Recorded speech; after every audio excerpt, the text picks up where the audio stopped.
So finally বাংলাদেশে internet চলে এসেছে। আমরা যারা বাহিরের দেশে থাকি তারা বিগত 5 থেকে 6 দিন যাবৎ বাংলাদেশে কোনো ধরনের কমিউনিকেশন করতে পারছিলাম না এবং খুবই খারাপ লাগছিল। সেই খারাপ লাগার জায়গা থেকেই আজকের এই ভিডিওটা করা। কখনো আসলে কল্পনাও করিনি এই ধরনের ভিডিও করতে হবে। লাস্ট কিছুদিন যাবৎ বাংলাদেশে যে পরিস্থিতি চলছে সেই কারণে বাংলাদেশে অনলাইনে সব ধরনের যোগাযোগ বন্ধ আছে, ইন্টারনেট বন্ধ আছে। কিন্তু আমরা এখানে যারা থাকি বিদেশিরা সবাই তো আমরা ইন্টারনেট চালাতে পারছি, কিন্তু বাংলাদেশের কোনো খবর পাচ্ছি না। ইভেন আমার আত্মীয় স্বজনের সাথে কথা বলতে পারছি না, ফ্যামিলি কারোর সাথে কথা বলতে পারছি না, ফ্রেন্ড সার্কেলের কারোর সাথে কথা বলতে পারছি না। সো মন থেকে একটা খারাপ লাগা কাজ করছে, মনে হচ্ছে কি আদৌ তারা আছে, আদৌ কি অবস্থা। ইভেন স্টুডেন্টদের যে একটা বাজে অবস্থা ছিল তাদেরই বা কি আপডেট, কোনো বিষয় সম্পর্কে এখানে আমরা ক্লিয়ার কিছুই জানতে পারছিলাম না। অনলাইনে তো কল দিয়ে পাচ্ছি না, ইভেন ডিরেক্ট কল দিয়েছি তাও কথা ক্লিয়ার কিছুই বোঝা যাচ্ছিল না, কেটে কেটে কথা আসতেছিল। তো সব কিছু মিলে একটা বাজে অবস্থা, বাজে একটা পরিস্থিতি। এই যে বাংলাদেশের একটা অবস্থা, এই পরিস্থিতির জন্য আসলে কারা দেয়? আমরা আসলে কেমন দেশে বাস করছি? এত এত স্টুডেন্ট মারা গেল, এই নিউজগুলো জানতে হলে অবশ্যই আমাদেরকে চোখ রাখতে হবে গণমাধ্যমগুলোতে। তো যখনই গণমাধ্যমের যে চ্যানেলগুলো আছে সব চ্যানেলগুলো খুলছি, সবসময় একতরফা সরকারের এই ক্ষতি হলো, ওই ক্ষতি হলো, এটা হলো, ওইটা হলো, কিন্তু কোনো স্টুডেন্টদেরকে নিয়ে কোনো সঠিক মন্তব্য বা কোনো তাদের পক্ষ হয়ে কোনো ভিডিও বা এরকম কিছুই আমি দেখলাম না যে তাদের চ্যানেলে প্রকাশ করতে বা প্রচার করতে। কোটা সংস্কার নিয়ে আজকে সাধারণ শিক্ষার্থীদের মধ্যে যে দাবি ছিল সেটা কি অযৌক্তিক দাবি ছিল? কোটা আন্দোলনকে ঘিরে বাংলাদেশ, শুধু বাংলাদেশ না, বাংলাদেশের বাহিরের অনেক দেশেই স্টুডেন্টদেরকে যে পরিমাণে সাপোর্ট করা হয়েছে আমি সেটা আসলে স্যালিউট জানাই। কোটা আন্দোলনের বিষয়টাকে আমরা যদি নর্মালি নিতাম, বিভিন্ন বিরূপ মন্তব্য না করে শুরু থেকেই যদি এটাকে একটা সুন্দর রূপ দেওয়ার চেষ্টা করতাম, তাহলে আজকে পুরো বাংলাদেশে এই নর্মাল বিষয়টা থেকে এত বড় একটা বিষয়ে পরিণত হতো না, এত মানুষের প্রাণ যেত না। এটা একটা সুন্দর সলিউশন হতে পারতো আই গেস। আমরা এই কেমন দেশে বাস করছি? কিছু হলে ইন্টারনেট বন্ধ করে দেওয়া হয়।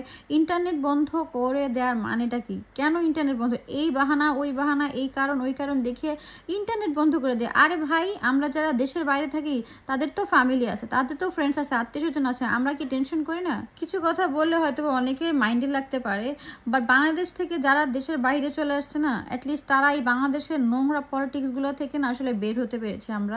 আমি তো অনেক লাকি ফিল করি যে বাংলাদেশের থেকে আমি বের হতে পারছি, কারণ এই ধরনের পরিস্থিতি থেকে আমি বলতে বাধ্য হচ্ছি, এই ধরনের পরিস্থিতিতে কেউ বাংলাদেশে সেফ না। আপনি নিজেকে প্রশ্ন করে দেখেন তো, আপনি কি সেফ বাংলাদেশে? আমি যখন বাংলাদেশ থেকে বেলজিয়ামে আসি আমার কাছে মনে হতো যে এই দেশে বড় হয়েছি, বাংলাদেশে ছোট থেকে বড় হয়েছি, পড়াশোনা করেছি, ইভেন বন্ধু বান্ধব, ফ্রেন্ড সার্কেল, আত্মীয় স্বজন সবাই এখানেই থাকে, এখানে ওদের সাথে বড় হয়েছি। কিন্তু আমি বেলজিয়ামে যাওয়ার পর এদেরকে ছাড়া আমি কিভাবে থাকবো? এখানে হয়তো বা আমার ফ্যামিলি আছে, কিন্তু যাদের সাথে বড় হয়েছি বা একটা বাংলাদেশের মাটির একটা গন্ধ আছে, একটা সব কিছু মিলে একটা মায়া আছে, ওইগুলো কাটিয়ে কিভাবে দেশের বাইরে থাকবো? সত্যি এখন খারাপ লাগে। এতদিন যাবৎ খারাপ লাগতো, সত্যি কথা, এখন খারাপ লাগে না। কারণ বাংলাদেশের যে পরিস্থিতি, আমার কাছে মনে হয় যে আমি আমার লাইফের সব থেকে বড় এবং ভালো ডিসিশন নিয়েছি, আমি বাহিরের দেশে চলে আসছি। বাংলাদেশ থেকে যেসব স্টুডেন্টরা বা যেসব মানুষ বাংলাদেশ থেকে চলে যায় বা অন্যান্য দেশে চলে যায়, অনেকে বলে বাংলাদেশে এটা করতে পারলেন না, ওটা করতে পারলেন না। আরে ভাই, কোন বাংলাদেশের জন্য এটা করবো ওটা করবে? যে বাংলাদেশে কিনা আপনার নিজের লাইফের কোনো গ্যারান্টি নেই, সেই বাংলাদেশে I am sorry to say, but আমি বাংলাদেশকে নিয়ে এইভাবে কথা বলবো আমি কোনোদিনও চিন্তা করিনি। কেউ আমার কথাগুলোতে কষ্ট পেয়ে থাকলে আই এম সরি, বাট বিগত কিছুদিন যাবৎ যা পরিস্থিতি বাংলাদেশের হয়েছে, আপনি নিজেই নিজেকে প্রশ্ন করে দেখেন যে আদৌ আপনি বাংলাদেশে সেফ কি না। ক্ষমতাটাকে অনেক মানুষ অনেক কিছু মনে করে। আপনি কি মনে হয় না যে এই ক্ষমতা আসলে একটা নির্দিষ্ট সময়ের জন্য? ক্ষমতায় থেকে কি হবে যদি আপনি সাধারণ জনগণের মনে কোনো জায়গা করে নিতে না পারেন?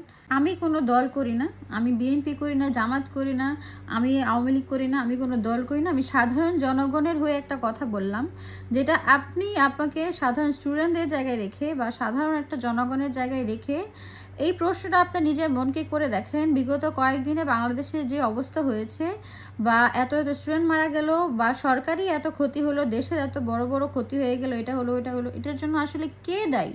তো এই ধরনের বাংলাদেশ দেখতে হবে আমাদের। আমরা কখনো এটা চিন্তা করিনি। আমি হতবাক হয়ে যাই, এত স্টুডেন্ট মারা গেল, তার কোনো জবাবদিহিতা নাই। কে করবে এই জবাবদিহিতা? সরকার দিবে? সরকার উল্টা বলতেছে সরকারের এই ক্ষতি হচ্ছে, ওই ক্ষতি হচ্ছে, এটা হয়েছে, ওইটা হয়েছে। এখন কে নিবে এই দায়বদ্ধতা, কে কার উপর পড়বে? যাই হোক, আমরা এই ধরনের বাংলাদেশ আশা করি না।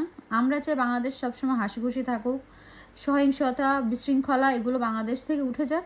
দোয়া করি বাংলাদেশ ভালো থাকুক। আমরা যারা বিদেশে আছি তারাও যেন নিজেদের আত্মীয় স্বজনকে বাংলাদেশে রেখে ঠান্ডা মাথায় শান্তিতে ঘুমাতে পারি, কোনো টেনশন ছাড়াই। আর বাংলাদেশের মানুষ অনেক ভালো থাকুক। আমরা যারা প্রবাসে থাকি আমরা অবশ্যই এতদিন অনেক বেশি টেনশনে ছিলাম, ট্রাস্ট মি। আমি বিগত 5-6 দিন যাবত আমার মানে সারাক্ষণ অনলাইনে বসেছিলাম, সারাক্ষণ মোবাইল টিপতেছিলাম, সারাক্ষণ আমার হোম পেজ দেখছিলাম, কোনো ভিডিও আসছিল না। হোম পেজ ভর্তি সব অন্যান্য দেশের ভিডিও আসছিল, বা আমরা যারা বাহিরে থাকি শুধু তাদের ভিডিও দেখতে পাচ্ছিলাম, প্রবাসী ভাইদের ভিডিও দেখতে পাচ্ছিলাম, কিন্তু দেশের কোনো খবরই জানতে পারছিলাম না। তো একটা অনেক বড় ধরনের টেনশনে ছিলাম। তো এখন ইন্টারনেট আসার কারণে হয়তো বা আমরা আবারও আপনাদের সম্পর্কে জানতে পারবো, বা আপনারা কেমন আছেন, সাধারণ স্টুডেন্ট কেমন আছে, বা সরকারের নেক্সট স্টেপ কি হতে যাচ্ছে বা কি হবে, বা দেশের পরিস্থিতি কি, বাংলাদেশ ভালো আছে কি খারাপ আছে, সব কিছুই জানতে পারবো। যাই হোক, সবাই ভালো থাকবেন। আমার ভিডিও যদি কারো কেউ পার্সোনালি নিয়ে থাকেন তাহলে আমি সরি। আজকের মতো ভিডিও এখানে শেষ করছি। সবাই ভালো থাকবেন, সুস্থ থাকবেন। আল্লাহ হাফেজ।